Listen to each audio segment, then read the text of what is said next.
Você sabe o que nós humanos do século XXI valorizamos, desejamos e veneramos acima de tudo? A coisa que buscamos, minuto a minuto, sem parar, 365 dias por ano? Um idealista diria que a resposta é amor ou talvez felicidade. Um cínico poderia dizer dinheiro ou poder. Eu penso o seguinte: depois de ver os meus colegas bípedes tropeçarem nessa rocha giratória por tantos anos, eu diria que o impulso humano mais profundo, o nosso maior desejo e necessidade é a comunicação. E agora, neste momento, a comunicação está mudando. Antigamente, o jeito como a nossa cultura falava sobre si, todas as coisas que líamos, assistíamos e ouvíamos, eram controladas pelos figurões que dirigiam os jornais e as redes de TV, os chefões dos estúdios e os monstros da música. E essa gente decidia não só quais informações você receberia, mas quando e como as conseguiria e o quanto pagaria por elas também. Eu sou o John Heilemann e estou aqui para contar a você sobre um levante na comunicação que vem acontecendo ao nosso redor. Uma revolta incendiária dos mais fracos que fez tremer os gigantes da mídia em seus ternos de alfaiataria. Uma revolta alimentada pelo que mais? Pela internet. Para contar essa história, explorei a vastidão infinita da internet. De seus quadrantes mais movimentados até os seus esconderijos mais infecundos. Penetrei nos bastidores do Vale do Silício, mergulhando nos assuntos e reuniões dos líderes de uma nova geração de empresas como o YouTube, e o MySpace e o Facebook. Empresas que começaram a transformar a rede em um meio de mão dupla, interativo e democrático. Controlado por ninguém, mas moldado por todos. Em outras palavras, o nosso meio. Eu também mergulhei na história da rede para contar a você a história de como as sementes dessa transformação notável foram lançadas. Hoje todos nós sabemos como a rede mudou o mundo, mas esta é a história de como a rede está transformando a rede. A internet.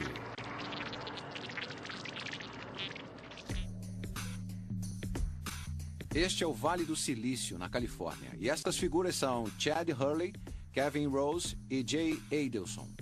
E eles podem até parecer mais com cordeiros do que leões, mas esses caras são os líderes da Revolução Web 2.0. Rose e Adelson dirigem o Digg, o site de notícias sociais da rede, cujo conteúdo é escolhido por sua devotada comunidade de usuários, que é de milhões. Hurley, por outro lado, é o cofundador de um dos sites mais populares do planeta, o YouTube, o serviço de compartilhamento de vídeos que foi comprado pela Google em 2006 por incríveis 1,65 bilhão de dólares. E você pode achar que, como outros inovadores, esses caras entraram nessa para enriquecer. É, foi por isso. Mas eles também têm a missão de mudar o mundo através do poder do povo na rede. Eu acho que esse é o objetivo da internet. A internet serve para conectar indivíduos ou conectar indivíduos à informação. Em quem você confia mais? Você confia num executivo de uma corporação que fica numa salinha esfumaçada qualquer ou nos seus iguais e nas pessoas que estão conectadas a você? E se esse papo parece meio guerrilheiro, é porque é mesmo. O Digg e o YouTube fazem parte de uma nova onda de serviços da rede, cada um mais popular do que o anterior, na qual todos oferecem uma alternativa para a mídia antiga, como esta que você está vendo agora.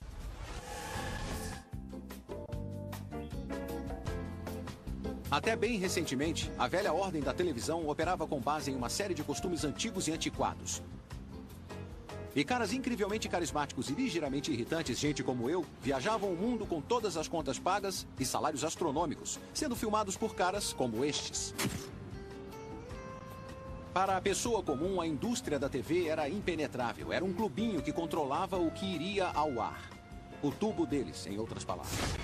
Mas não mais. Hoje, a indústria da TV está sendo escancarada, tornando-se acessível para todos. E tudo por causa do YouTube e de uma transformação que se resume em seu slogan: transmita a si mesmo. Antes eram só as empresas de mídia tradicionais que controlavam os portais de distribuição. E eles também controlavam o que era produzido. Mas nós achamos que todos têm a oportunidade ou deveriam ter a chance de ser ouvidos. Não surpreende que alguns titãs da televisão considerem o YouTube tão ameaçador, especialmente depois de seu casamento com o Google. Mas o que Chad Hurley e a sua gangue fizeram foi dar a todos um poder que estava restrito apenas aos mestres da grande mídia. Eles deram a todos e cada um de nós a nossa própria torre de transmissão, da qual podemos transmitir os nossos vídeos caseiros, quer sejam brilhantes ou débeis mentais, a uma plateia em potencial de milhões. No Digg está acontecendo um experimento semelhante, mas, neste caso, o assunto não é o frívolo entretenimento televisivo, mas o mais sério dos assuntos: notícias. Como um jornal, o Digg é uma cornucópia dos acontecimentos mais recentes no mundo. Mas aquilo que vai parar na primeira página do Digg não é decidido por nenhum Mauricinho metido à âncora de jornal, é decidido por você, o usuário. E quanto mais pessoas Digg, que equivale a dizer votam, por uma determinada história, mais destaque ela terá no site. Bom, era sempre um punhado de editores que determinava o que ia para a primeira página de um jornal ou de qualquer mídia impressa.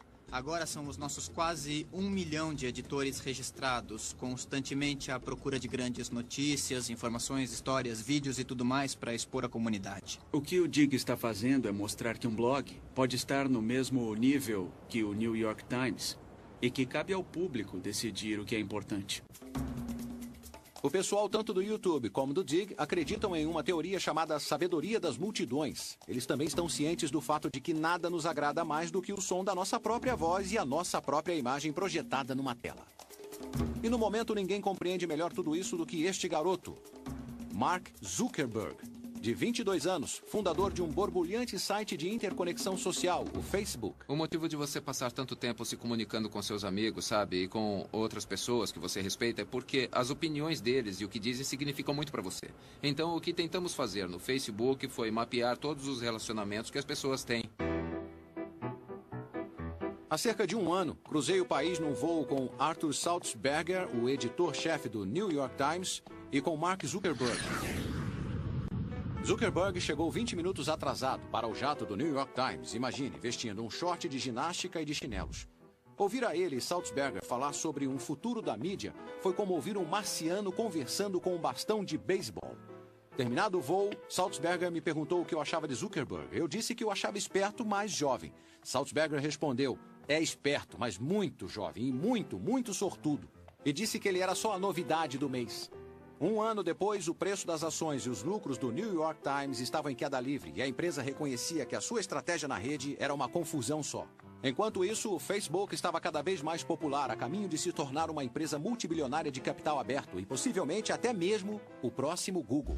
Bom, sempre foi muito surpreendente, né? Quer dizer, só pelo fato de que continua a crescer a mais de 3% toda semana. Isso quer dizer, quando você chega a um índice de crescimento de mais de 200 mil usuários por dia, você pergunta, isso vai durar ou vai continuar a crescer? Pois cresce e consistentemente.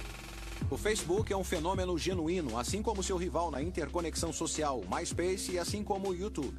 Um dia você nunca ouviu falar neles, e no dia seguinte estão por todo lado, em casa, no escritório, no laptop dos nossos filhos, e admitamos, no nosso também. Mas a verdade é que o Facebook, o YouTube, o MySpace e o Digg não surgiram do nada.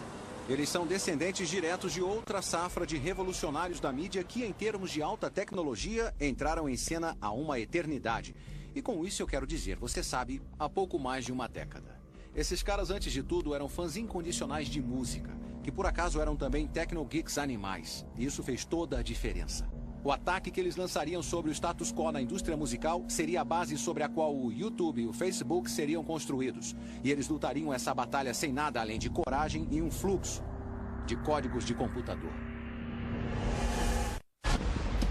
Quando a rede adentrou as nossas vidas em meados da década de 1990, apesar de toda a retórica insurrecionista que inspirava, ela era apenas mais uma fonte de informações para nós. Nada muito diferente da televisão, do rádio e dos jornais, exceto por usar a forma digital através de uma tela de computador.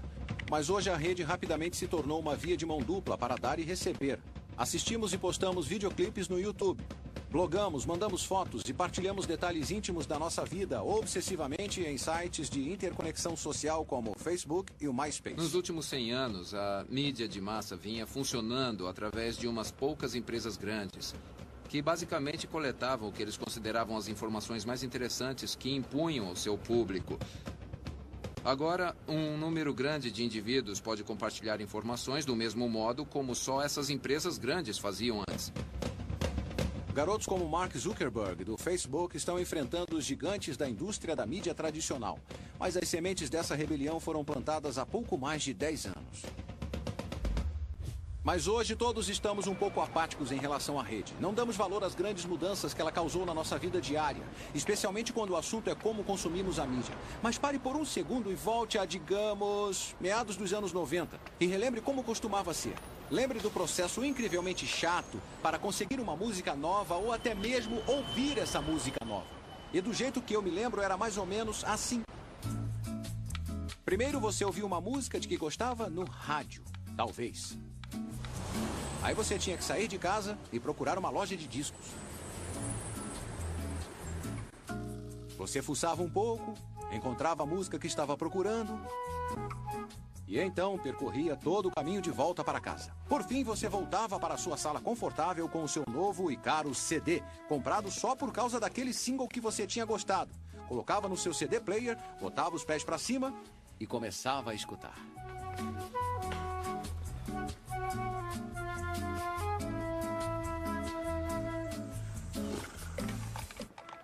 E era muito comum você descobrir que o resto do CD era um lixo total. Mas antigamente era assim que funcionava e não tinha mais o que fazer. Ou pelo menos era isso que a maioria de nós pensava. Mas escondidos nos dormitórios das faculdades e nos subúrbios dos Estados Unidos havia um pessoal que pensava diferente. Os nerds em questão eram caras como David Wickley, Justin Frankel, Cable Sasser e Steve Frank. Amantes de música que começaram a brincar com uma tecnologia obscura que uniu músicas aos PCs e à rede. Acho que a maioria das pessoas não estava pronta para a ideia de que música de verdade podia sair de seu computador e que elas podiam conhecer novas músicas através de seu computador e da internet. E a maioria dos computadores nem sequer vinha com alto-falantes. Era uma época empolgante, porque era o início daquela revolução da música e dava para sentir que estava mudando, dava para sentir que algo grandioso ia acontecer. Eu tinha feito um software para tocar música que, na verdade, tinha baixa qualidade e um hardware feito em casa no colegial. Daí, quando eu entrei para a faculdade, os MP3 já estavam meio que disponíveis. Aí eu comecei a brincar com isso e a qualidade até que era bem boa. Antigamente, os arquivos de música eram enormes e pesados, mas o MP3 forneceu um meio de comprimir dados em um pacote digital muito menor e, portanto, mais fácil de enviar e receber pela rede. Animados com as possibilidades oferecidas por isso, Frank, Sasser e Frankel, de 18 anos, criaram tocadores de mídia baixável, o Audion e o Winamp. Aplicativos que permitiam aos usuários armazenar e tocar músicas na forma de MP3 em seu computador. Mas isso foi só o começo. Amantes de música e entusiastas da internet como David Wickley estavam empolgados com a ideia de distribuir e acessar músicas em MP3 online. Ainda calouro de ciência da comunicação em Stanford, Wickley lançou um site com informações sobre MP3, cheinho de músicas baixáveis. Umas 2 semanas depois que eu comecei, eu recebi um telefonema da segurança de rede de Stanford e eles me perguntaram: "Ei, o que está acontecendo? Mantemos uma lista de 10 a 20 servidores no campus que usam banda larga. E normalmente os computadores dos dormitórios não entram nessa lista, mas seu computador está no topo da lista e está usando cerca de 85% de toda a largura de banda da rede de Stanford. Ficamos curiosos. O que está acontecendo?" O que estava acontecendo eram as primeiras etapas de uma insurgência na internet que logo pegaria a antiga ordem do ramo musical totalmente de surpresa. Porque, em Los Angeles, executivos como Jay Sammet, da gravadora EMI, haviam garantido seu conforto fazendo as coisas da mesma maneira tecnofóbica que sempre haviam feito. MP3, áudio na rede, ripar, mixar, queimar. A reação deles foi: sem chance. A indústria fonográfica como indústria, todas as gravadoras trabalhando juntas, bancaram um projeto chamado Madison, que era um teste com a IBM para pôr gravadores de CD nas casas das pessoas. Esse foi um teste feito em San Diego para ver se os consumidores comprariam, baixariam e gravariam música. E a conclusão desse teste caríssimo feito pela IBM e por essas grandes gravadoras foi que os consumidores nunca iriam querer fazer isso. Que revelação brilhante essa! E vale a pena lembrar, é claro, que 2 décadas antes, os gênios da IBM tinham decidido que o mercado mundial de PCs jamais superaria alguns milhares de unidades. E então os dinossauros da indústria fonográfica estariam cometendo o mesmíssimo erro de novo. Em vez de, Deus nos livre, abraçar a rede, os figurões da indústria fonográfica adotaram uma postura de total e absoluta negação. Eles não permitiriam que qualquer material com registro de direitos autorais de seus artistas circulasse em qualquer lugar na rede.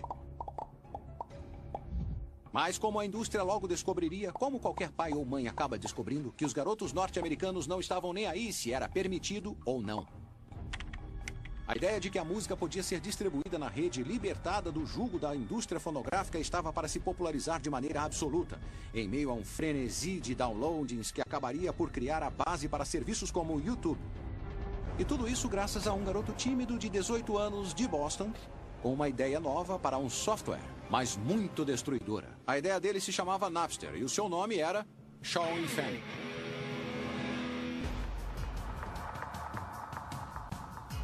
Em 1999, Fanning estudava na Universidade Northeastern, em Boston. Ele gostava de tocar violão e, como seus amigos, surfava a rede em busca de músicas para baixar. O meu colega de quarto na faculdade curtia muito rap e baixava todo tipo de rap desconhecido. Ele chamava os amigos nos fins de semana, fazíamos festas e todos estavam interessados em ter acesso à música dele ou descobrir um jeito de conseguir músicas do mesmo jeito que ele. Mas ele dedicava tanto tempo à busca por músicas e era tão demorado que ele matava a aula para fazer isso. E se achava um site bom, ele matava um dia inteiro para conseguir baixar tudo o que queria. O que Fanning e seus amigos estavam descobrindo era que, embora fosse tecnicamente possível compartilhar e baixar as músicas um do outro, mesmo com MP3, era muito chato, interminável e nada confiável. E era preciso, inclusive, manjar um pouco de programação para fazer isso. Mas quantos garotos entendiam de programação? Isso deu a Sean Fanning uma grande ideia. Quer dizer, grande mesmo. Tão grande que sua repercussão continua ecoando por toda a internet e indústria do entretenimento. Eu me dei conta de que havia esse monte de gente com uma relação de músicas que interessavam também a outras pessoas e queriam compartilhá-las. E a maneira lógica de resolver isso e alguns dos problemas de confiabilidade era fazer algo baseado numa arquitetura ponto a ponto. Então, como funcionava esse sistema ponto a ponto?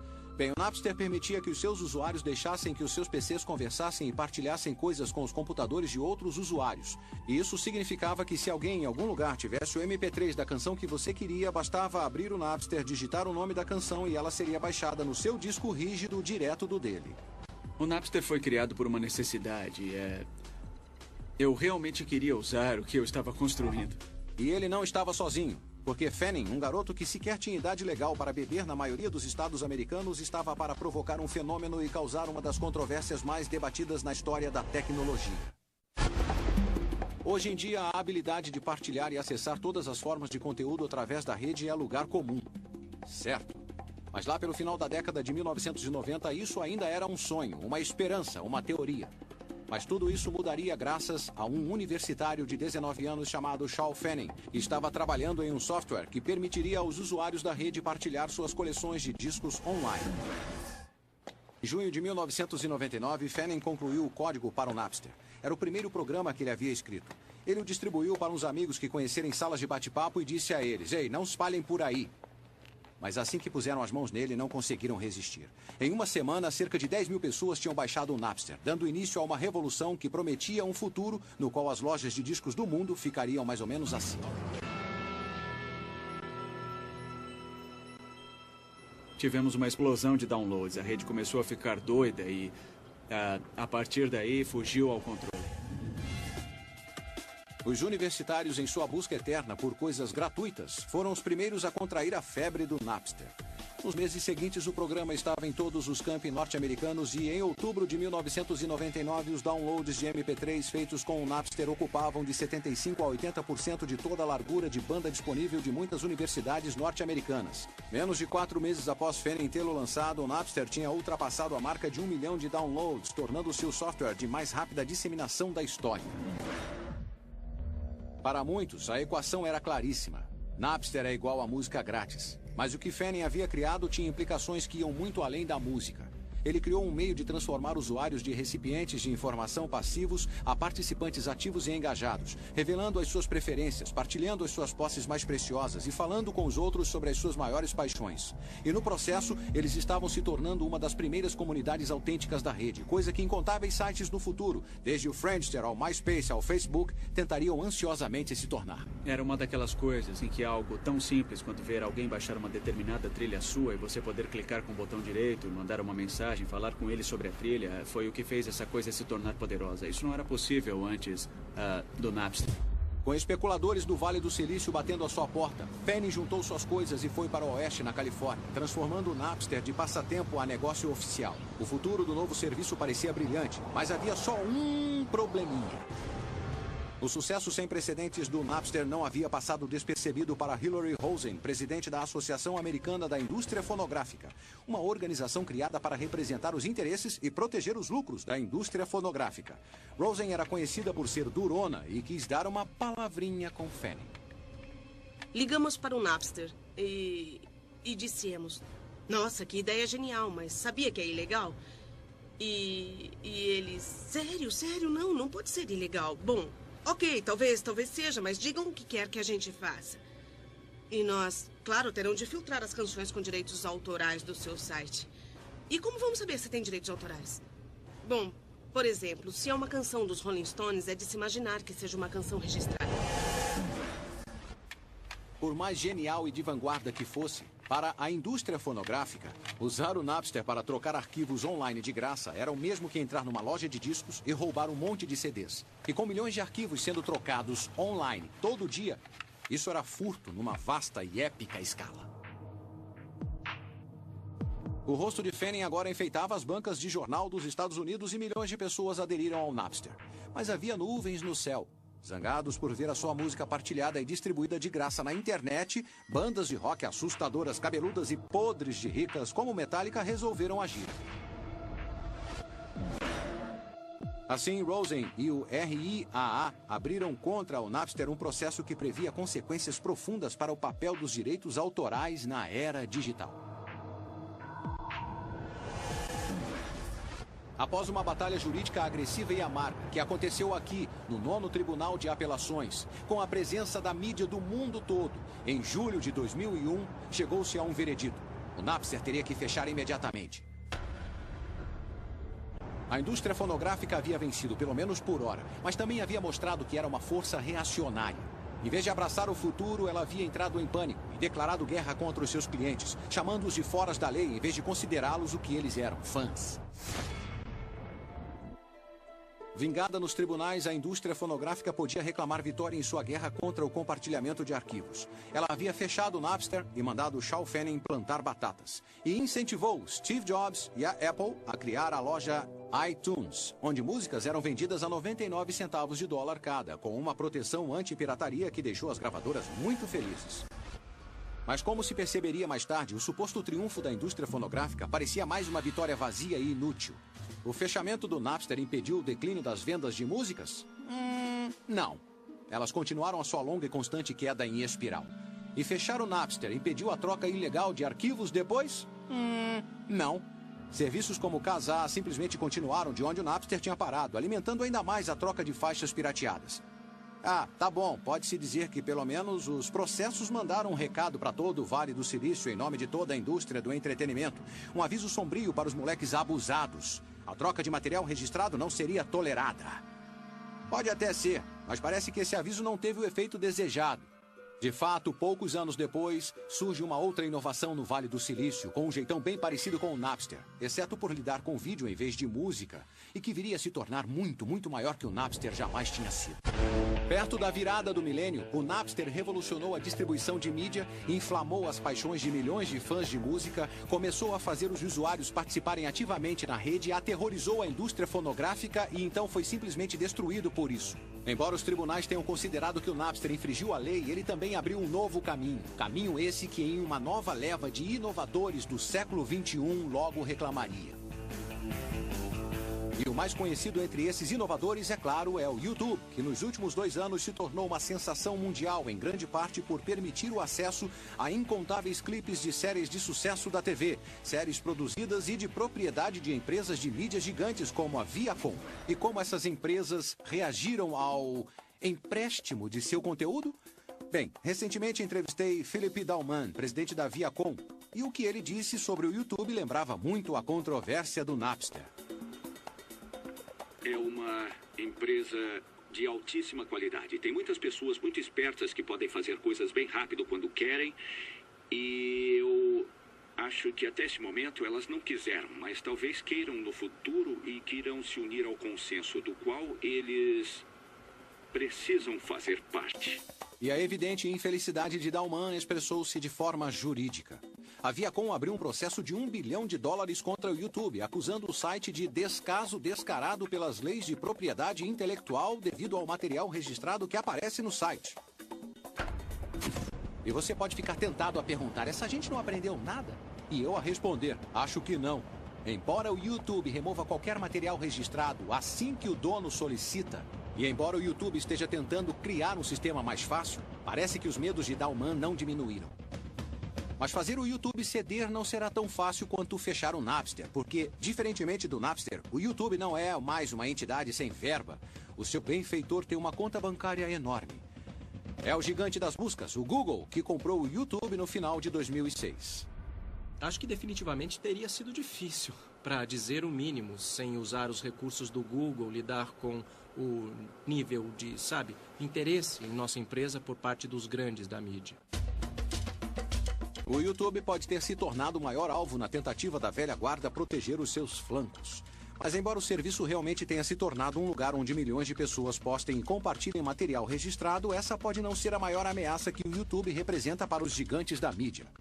Acredito que o que está afetando a eles não são só os efeitos da internet. A internet abre novas oportunidades de distribuição que eles não necessariamente controlam. E as pessoas têm a oportunidade de criar o seu próprio conteúdo. E as pessoas estão divertindo a si mesmas. E eu acho que no final o objetivo é esse. Às vezes elas se sentem ameaçadas pelo fato de que as pessoas preferem ver a si mesmas do que ver o conteúdo deles.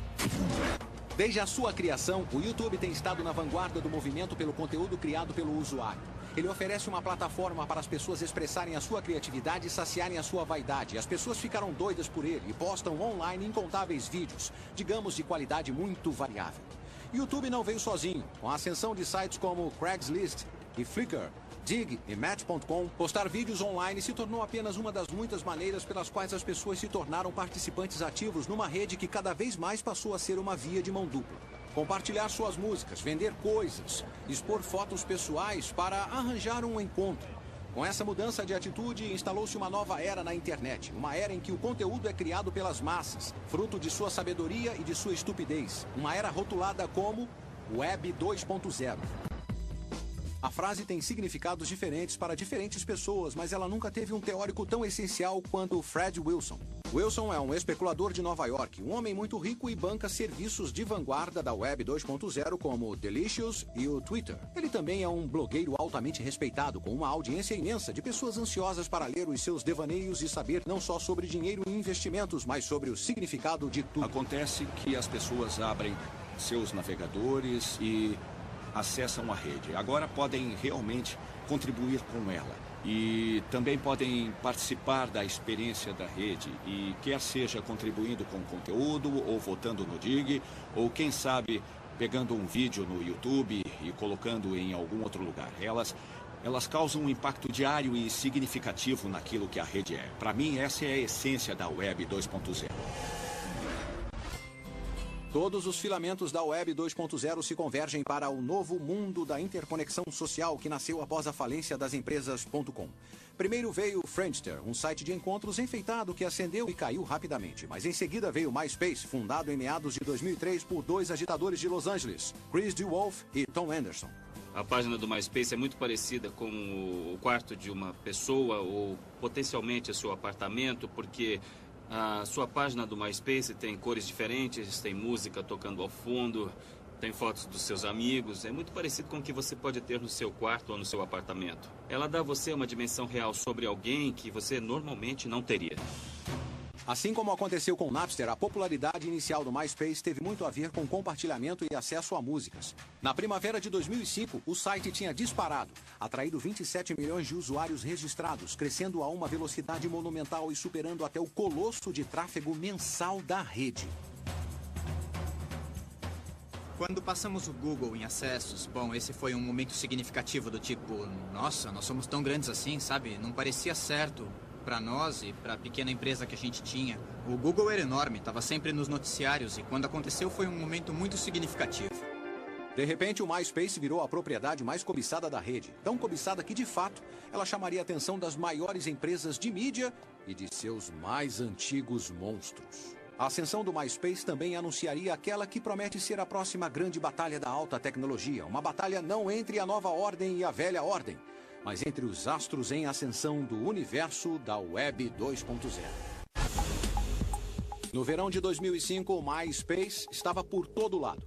De repente, todo garoto que você encontrava na rua tinha uma página no MySpace e toda a banda também tinha uma. Hollywood tinha começado a usar o site como veículo de marketing para o seu material. Não era preciso ser nenhum gênio para ver que o MySpace era uma mina de ouro em potencial. Embora gênio seja uma palavra frequentemente aplicada a Rupert Murdoch, o homem que preside o império da mídia global, a News Corp, e que, naquele mês de julho, fez um cheque enorme para comprar o MySpace. No auge da bolha da internet, tive uma conversa com Murdoch sobre as implicações da rede. E o velho a detonou. Todos estão empolgados demais com esse delírio digital, disse ele. A maioria só quer sentar e assistir. Interagir dá trabalho. Eu me lembro de pensar que finalmente tinha encontrado um ponto cego em Murdoch. Mas então, alguns anos depois, ele resolveu comprar o MySpace por 650 milhões de dólares. Será que Murdoch, o deus da antiga mídia, finalmente tinha adotado a religião da rede? Eu acho que não. O que aconteceu foi que o tsunami de interconexão social simplesmente tinha ficado grande demais para Murdoch. E ele calculou que seria melhor tentar pegar a onda do que ser afogado por ela. Mas como a News Corp logo descobriria, na internet, dinheiro não pode lhe comprar amor, nem uma posição permanente de dominância. A próxima novidade sempre está à espreita.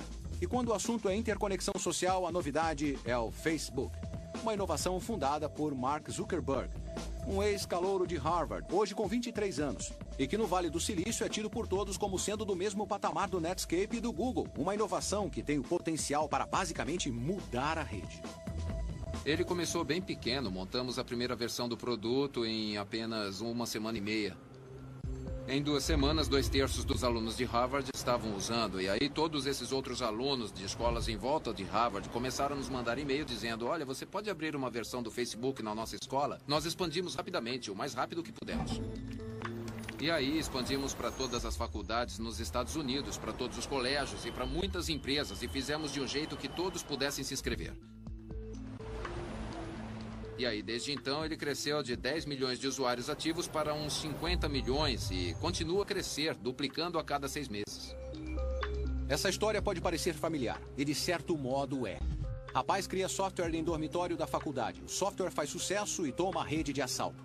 Rapaz se muda para o Vale do Silício e ele se une a especuladores.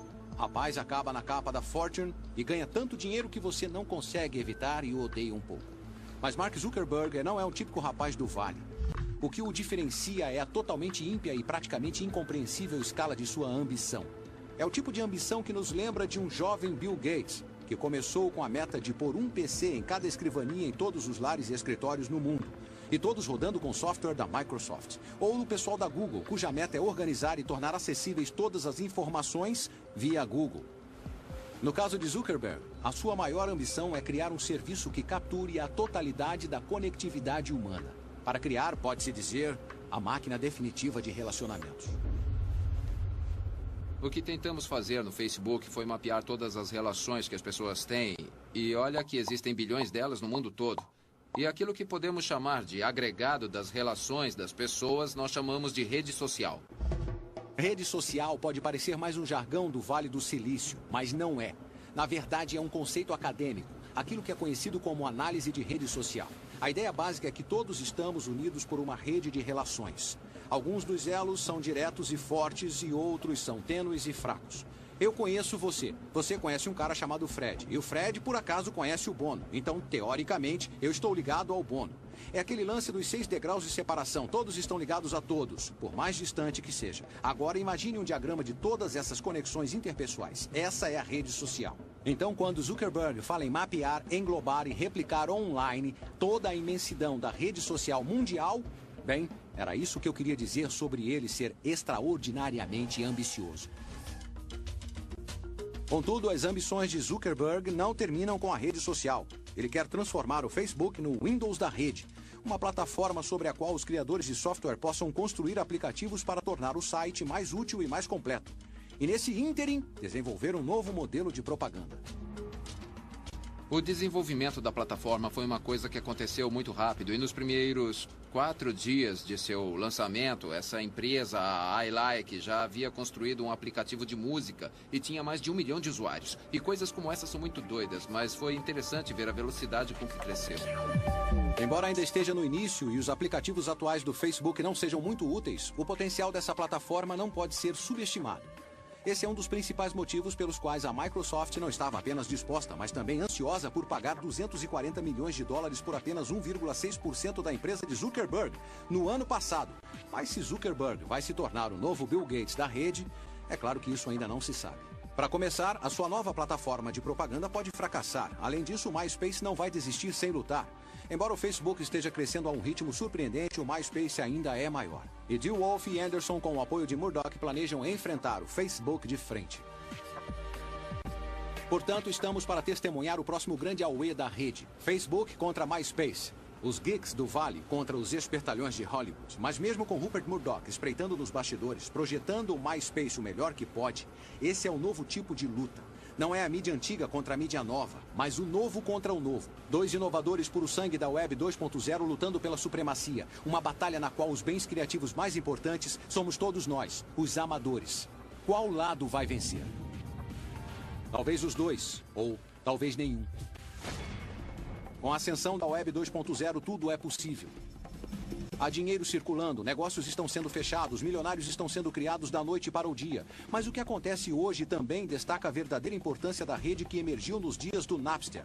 A maneira como ele deposita um poder fantástico nas mãos de indivíduos.